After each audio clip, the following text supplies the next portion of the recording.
안녕하십니까. 저는 이번 기술조직전략 2학번 석사 신입으로 들어오게 된 김범소입니다. 네, 저희 기술조직전략은 크게 기술, 조직, 전략 이렇게 세 가지 분과로 나눠져 있습니다. 조직 같은 경우에는 크게 마크로 관점에서는 이제 조직 이론 관점이 있고 또 마이크로 관점에서는 이제 조직 행동론이 있습니다. 전자의 경우에는 이제 사회학에 기반해서 연구를 하는 반면 후자의 경우에는 주로 인간의 심리학 아니면 인간 간의 관계를 기반으로 연구를 진행하고 있습니다.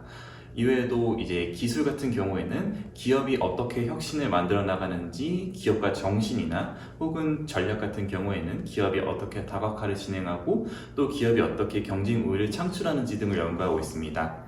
저희 기술조직 전략 분야의 장점이라면 아무래도 훌륭하신 교수님들이라고 볼 수 있습니다. 예를 들어서 전략 분야의 장세진 교수님을 들 수 있는데요. 이제 전략 경영 분야에서 이제 대가로서 옛날엔 이제 고려대학교에서 교수로 계시다가 이제 최근에 카이스트로 이제 이직하신 케이스인데요. 최근에는 NUS 싱가포르 국립대학교 석좌 교수로서 재직하신 경험도 있고 또 실제로 과거에 스트래터직 매니지먼트 관련해서 다양한 이론들을 만들어냈고 이렇게 여러모로 인용을 하고 있어서 영향력을 많이 끼치고 있는 교수님 중 한 명입니다. 그래서 아무래도 제가 그 교수님 밑에서 공부한다는 것 자체만으로 충분히 영광이 아닌가 생각하고 있습니다. 저는 일단 크게 세 가지로 나눌 수 있는데요. 먼저 영어 실력, 두 번째는 통계 실력, 그리고 세 번째는 아무래도 사회학이나 심리학 베이스입니다. 예를 들어서 이론 세미나 같은 경우에는 대부분 다 영어로 된 논문으로 읽고 또 발제하기 때문에 영어 실력이 가장 기본이 받침되어야 되는데요. 다만 이제 저는 통계를 너무 못해서 이제 통계가 제일 어렵습니다. 1학기 때 이제 통계 방법론, 그 다음에 행태과학 통계 두 과목을 들었었는데요. 정말 두 과목 둘 다 너무 힘들어가지고 제가 만약에 다시 입학하게 된다면 그 확률과 통계를 미리 선행을 하고 또 R이나 아니면 스테이타, SPSS 같은 통계 툴 같은 거를 미리 예습해오면 더 수월하지 않을까라는 생각은 하고 있습니다. 마지막으로 이제 사회학이나 심리학은 그냥 아무래도 제 개인적인 생각인데요. 아까 전에도 말씀드렸다시피 조직론 같은 경우에는 크게 사회학이나 심리학을 기반으로 하는데 아무래도 사회학을 기본으로 하면은 이제 저 조직 이론을 이해하는 데 더 수월하지 않을까라는 생각은 있었습니다. 저희 같은 경우에는 이제 보통 출퇴근이라는 개념은 없지만 그냥 자발적으로 혹은 암묵적으로 그냥 다들 이때까지는 나오자라는 건 있습니다. 저는 아무래도 이제 여기 기숙사에 살다 보니까 최대한 9시에서 10시 사이에 출근해서 6시나 아니면 8시쯤에 퇴근하는 일과를 가지고 있습니다. 보통 저 같은 경우에는 이제 스트레스는 친구랑 같이 이렇게 데이트를 하거나 아니면 뭐 주말 같은 경우에는 최근에 제가 이제 무한도전을 되게 좋아해서 주로 이제 밥 먹으면서 무한도전 보면서 스트레스 푸는 게 아무래도 제가 일과인 것 같습니다. 저는 사실 궁극적인 목표는 지금 석사 같은 경우에는 저는 약간 테크니션이 되고 싶습니다. 예를 들어서 내가 통계 툴 같은 걸 어떻게 다루는지 이런 것들을 능숙하게 다루는 반면 이제 박사 때는 그거를 넘어서 이제 내가 연구하고 싶은 분야를 이제 스토리로 풀어서 내가 이걸 왜 연구해야 되고 내가 이걸 왜 이론화시켜야 되고 이러한 스토리 메이커가 되고 싶습니다. 단순히 그냥 데이터만 가지고 통계 툴만 잘 돌리는 그런 테크니션이 아니라 내가 왜 이 연구를 해야 되는지 이 연구 배경이 뚜렷한 학자가 되고 싶습니다. 또 그 학자가 되기 위해서는 아무래도 저는 현재 대학 교수를 생각하고 있는데요. 모교로 대학 교수로 돌아간다는 게 아무래도 큰 영광이다 보니까 저 또한 모교의 대학 교수로 돌아가서 이제 후학들에게 진로 코칭이나 아니면 궁금한 점들을 시원하게 풀어주는 그런 교수가 되고 싶습니다. 저는 지금까지는 5점 만점 5점 드리고 싶습니다. 일단 교수님들이 최고의 석학분들이 계셔서 내가 이런 분들 밑에서 지도를 받아도 되나? 제가 그분들한테 코멘트를 받을 수 있는 것 자체가 되게 영광스럽게 생각했습니다. 또 학교 인프라 같은 경우에도 예를 들어서 블룸버그 같이 이렇게 금융 파이낸스 정보들을 쉽게 접할 수 있고 또 데이터나 소프트웨어 같은 게 되게 쉽게 접근할 수 있다는 것이 카이스트의 최대 장점이라고 할 수 있습니다. 이외에도 경영공학부 같은 경우에는 해외 컨퍼런스나 이런 거에 나갈 때 되게 금전적으로 지원이 많이 된다는 게 되게 도움이 많이 되는 것 같습니다. 안녕하십니까. 저는 회계 트랙 이번에 석사 1년차 김욱진입니다. 회계를 간단히 뭔지 말씀드리면 회계는 이제 투자자들을 위한 어떤 정보 시스템입니다. 그리고 이제 회계 트랙 같은 경우에는 주로 교수님들께서 재무회계에 대한 연구를 많이 진행하시는데 재무회계 연구 분야는 주로 자본시장 또는 이제 기업 공시 쪽에 많이 집중되어 있습니다. 또한 이제 회계는 어떤 제도와도 밀접한 관련이 있기 때문에 회계 제도 변화에 따른 변화를 분석하는 연구도 많이 진행되고 있습니다.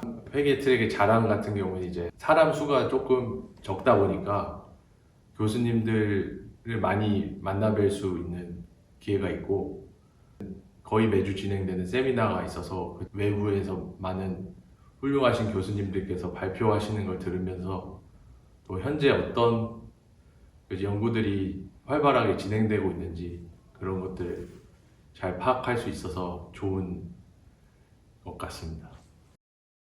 일단은 입학하시게 되면 첫 학기에 미시경제학 그리고 확률과 통계 그리고 회계학 연구에 대한 수업을 들으실 텐데 미시경제학 같은 경우에는 이제 지금 학부 수준에서 하시는 것 중에 이제 소비자 효용 극대화 문제 정도를 열심히 보시면 될 것 같고 또한 통계 같은 경우에는 이제 제가 문과다 보니까 적분을 많이 안 썼어요. 근데 적분을 하는 게 많더라고요. 그래서 이제 지금 보시는 어떤 수학책 중에서 이제 적분 파트를 좀 잘 보고 오시면 좋을 것 같고 회계 연구 같은 경우에는 논문을 이제 굉장히 많이 읽습니다. 첫 학기부터 주로 실증 연구에 대한 논문을 많이 읽는데 그 논문 같은 경우에는 어떤 일정한 형식이 있습니다. 예를 들면 서론에 이제 어떤 배경으로 진행되는지 그를 위한 어떤 가설, 논문에 사용되는 데이터 그리고 모델, 그리고 회귀 분석 결과 이렇게 이런 형식으로 이렇게 플로우가 진행됩니다. 그래서 관심 있는 분야나 이제 회계 분야에서 실증 연구 쪽에 있는 어떤 그런 논문을 보시면서 그런 눈으로 익히시는 그런 정도로 보시면 좋을 것 같습니다. 그리고 주로 정보에 대한 연구들이 많이 진행되다 보니까 그 정보 경제학에 대한 어떤 교양을 쌓으시는 것도 좋은데 이제 그 자체로 계산하는 그런 문제들 말고 어떤 스토리로 진행되는지 뭐 예를 들면 주인 대리 문제 뭐 그런 문제도 한번 이렇게 가볍게 보시고 오시면 좋을 것 같습니다. 저는 특히 주말에는 시험 직전이 아니면 또 할 게 많으면 나오진 않았고요. 그 출퇴근 개념은 없어서 자유롭게 나오시면 되고 보통은 이제 제가 숙제를 하느라 한 주를 다 보내긴 했는데요. 워낙 할 게 많다 보니까 연구실에는 주로 거의 매일 나왔던 편입니다. 여기 있다 보니까 이제 체력이 굉장히 중요하다는 걸 느껴가지고 이제 운동을 조금 쉰 지 오래됐는데 다시 시작할 그런 생각입니다. 이후에 이제 학생들을 가르치든 아니면 연구소에 가든 그 어떤 세상에 도움이 되는 연구를 하는 그런 연구자로 거듭나는 것이 저의 궁극적인 카이스트에서 목표입니다.